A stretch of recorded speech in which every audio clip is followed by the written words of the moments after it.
Hello students, welcome. So in today's lecture we will discuss about some compounds of group 17. First is chlorine. So we have some histories about the chlorine. It was discovered in 1774 by Scheele by the action of HCl on MnO2. In 1810, Davy established its elementary nature and suggested the name chlorine on account of its color. In Greek, chloros is equal to greenish yellow. Now first preparation, how to prepare chlorine gas. So it can be prepared by any one of the following method. First, heating manganese dioxide with concentrated HCl. It produces MnCl2, Cl2 and water. Second method, salt NaCl can be used with MnO2 and in presence of H2SO4 it produces MnCl2, NaHSO4, H2O and Cl2. Or we have by the action of HCl on potassium permanganate, KMnO4 with HCl produces KCl, MnCl2, H2O and Cl2 gas. So usually processes mentioned here, they are for laboratory purpose, and next we have manufacture of chlorine, that means industrial production of chlorine.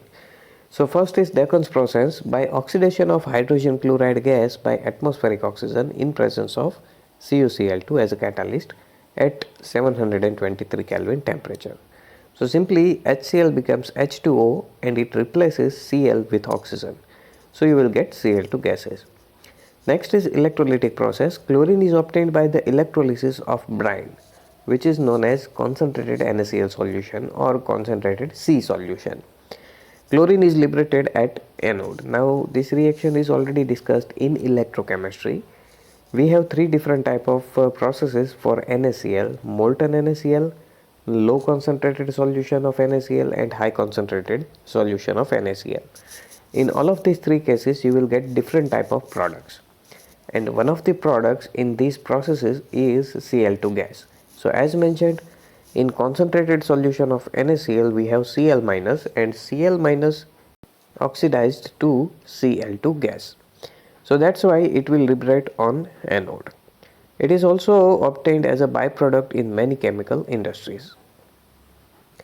So this gas is greenish yellow and has plungent and suffocating odor. It is about 2.2 to 5 times heavier than air. It can be liquefied easily to get greenish yellow liquid which boils at 239 Kelvin, and it is soluble in water. Now chlorine react with number of metals and non-metals to form chlorides. So usually it is electronegative element, so it will form negative ion with less electronegative element. So with metals it forms metal chloride, aluminium forms AlCl3, sodium NaCl and Fe FeCl3. With non-metals like P4 and S8 it forms PCl3 S2Cl2 like compounds. It has greater affinity for hydrogen. It reacts with compounds containing hydrogen to form HCl. Because it is electronegative element, and usually electronegative element forms stronger bonds with hydrogen. So that's why it has greater affinity. So H2 and Cl2 gases produces HCl.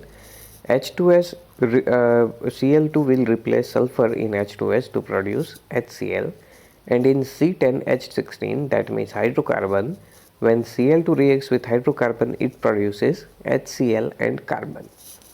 With cold and dilute alkalis, chlorine produces mixture of chloride and hypochlorite, but with hot and concentrated alkali it gives chloride and chlorate. So as the name suggests, we have two different type of compounds here. First, hypochlorite. So it usually represents negative ion with lowest oxidation state, and next is chloride. So it is comparatively higher oxidation state. So in these two reactions, as we can see, for a cold and dilute solution we have NaOCl, in which Cl will have +1 oxidation state, and in hot and concentrated reaction we have NaClO3. In NaClO3 Cl will have +5 oxidation state. With a dry slacked lime it gives bleaching powder. CaOH twice with Cl2 gives CaOCl2 and CaCl2 with water. Now whole compound mentioned as a product is considered as bleaching powder. CaOCl2 plus CaCl2. This whole compound with some CaOH twice, that means our reactant, All of this is known as bleaching powder. That means not 100% CaOH twice will convert in CaOCl2 and CaCl2. Some of the CaOH twice will remain in the mixture, and we have our two new products. All of these three together is known as bleaching powder. Chlorine reacts with hydrocarbons and gives substitution product with saturated hydrocarbons and addition product with unsaturated. That means if we have all the single bonds, then simply chlorine will replace some of the hydrogen to produce HCl. And if we have double bonds, then simply double bonds will break and with both of the carbon, chlorines will attach. Chlorine water on standing loses its yellow color due to the formation of HCl and HOCl. Hypochlorous acid so formed gives nascent oxygen, which is responsible for oxidizing and bleaching properties of chlorine. Chlorine oxidizes ferrous to ferric and sulfide to sulfate, and chlorine oxidizes sulfur dioxide to sulfur trioxide and iodine to iodate. In this presence of water, they are sulfuric acid and iodic acid respectively. So each reactions are mentioned here from FeSO4 to FeSO4 thrice, Na to SO3 to Na to SO4, SO2 to H2SO4 and I2 to HiO3. Chlorine is powerful bleaching agent. Bleaching action is due to oxygen. Now bleaching is simply, we can understand it like this: if you have colored stains on cloth or something other material than clothes, then it can remove the color of the stains. Stains are usually colored compounds, and oxygen released from the bleaching powder attaches with unsaturated compounds. Usually colors are obtained from unsaturated compounds. So oxygen will combine with this type of unsaturated compounds and it will remove the color. So that's why usually some free radical elements are required in bleaching actions. And chlorine provides the nascent oxygen in overall reaction. So it bleaches vegetable or organic matter in the presence of moisture. Bleaching effect of chlorine is permanent. So Cl2 with water produces HCl and oxygen atom. This oxygen atom is highly reactive and it is known as nascent oxygen. So colored substance combined with oxygen, this type of nascent oxygen, and it converts into colorless substance. Now next compound is hydrogen chloride, one of the most important chemicals in industry. Glauber prepared this acid in 1648 by heating common salt with concentrated sulfuric acid. Davy in 1810 showed that it is compound of hydrogen and chlorine. So preparation in laboratory, it is prepared by heating sodium chloride with concentrated sulfuric acid. So NaCl with H2SO4 gives NaHSO4 and HCl, and NaHSO4 with more NaCl produces Na2SO4 with HCl. HCl gas can be dried by passing through the concentrated sulfuric acid. As we know, sulfuric acid is used for dehydration purpose. Now property of this gas, it is colorless and pungent smelling gas. It is easily liquefied in colorless liquid and freezes to white crystalline solid. It is extremely soluble in water and ionizes as follow. So HCl with water produces H3O plus and Cl2. That means in hydrochloric acid actually we have H3OCl. It is not HCl but it is H3OCl. That means in laboratory we use hydrochloric acid, which is actually HClO3 solution of HCl into water.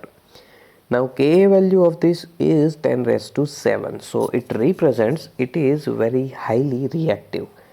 HCl gas with water releases H plus.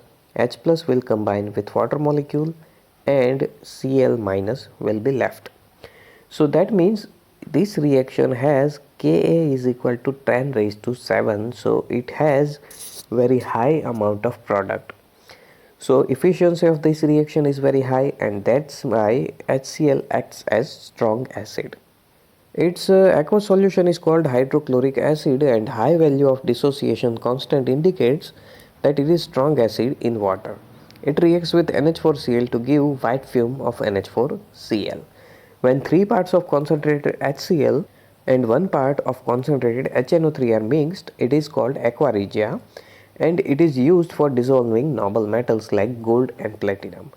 Usually noble metals are very less reactive and usually they do not participate in reaction. That's why for these type of metals we need aqua regia.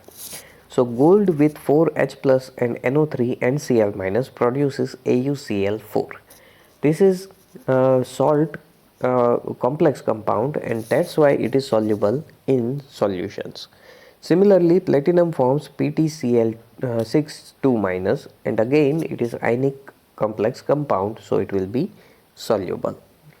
Hydrochloric acid decomposes salts of weaker acid like carbonates, hydrogen carbonate and sulfides as mentioned, Na2CO3 to NaCl and CO2, NaHCO3 into NaCl and CO2 and Na2SO4 into NaCl and SO2. In next lecture we will discuss about oxoacids of halogen and interhalogen compounds.